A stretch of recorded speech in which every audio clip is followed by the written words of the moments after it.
Loneliness is now classified by researchers as more physically dangerous than smoking 15 cigarettes a day. And yet the most common thing we say when someone asks how we are doing is fine.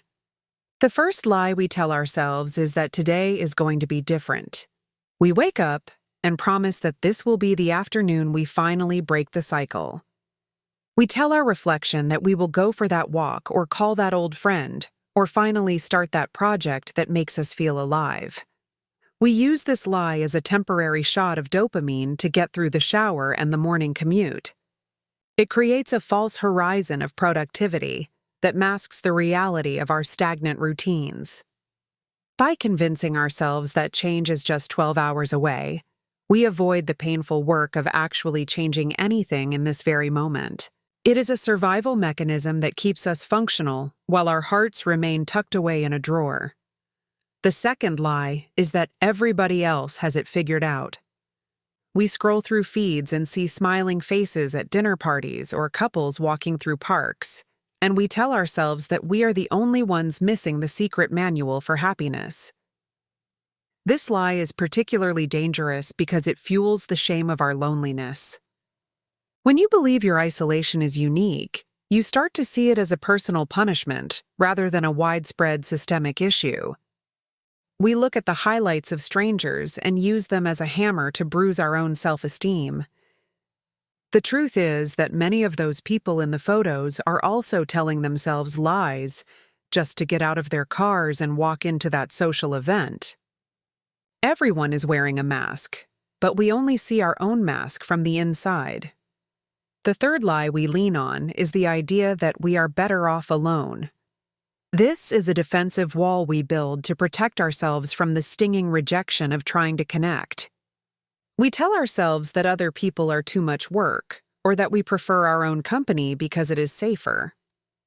While solitude can be healthy, the trauma of chronic loneliness, often disguised as independence, is a different beast entirely.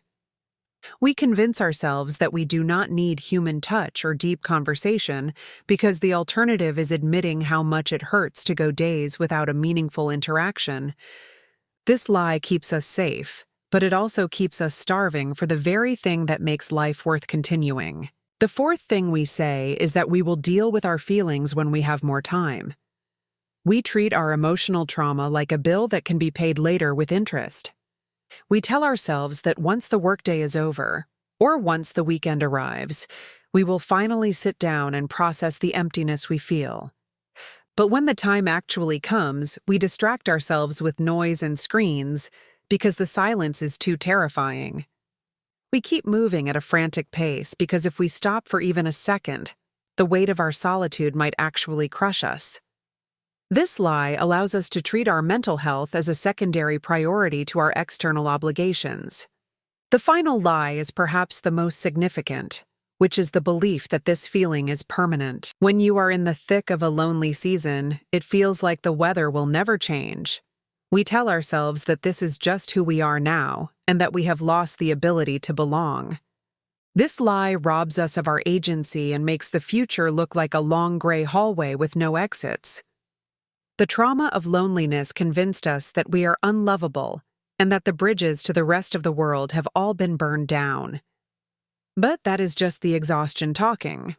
The reason nobody speaks about this is that loneliness has a way of silencing its victims.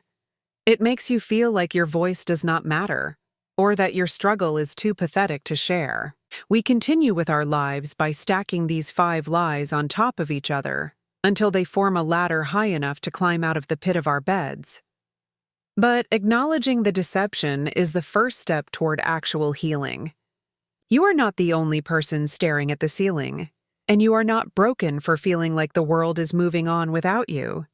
The trauma is real, but the lies do not have to be your only way out. Tomorrow might not be perfect, but it can at least be honest. Understanding changes everything. You are human.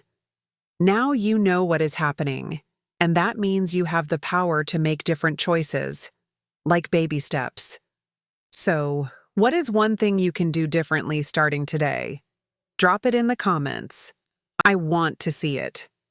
And if this video opened your eyes at all, share it with someone who needs to hear it.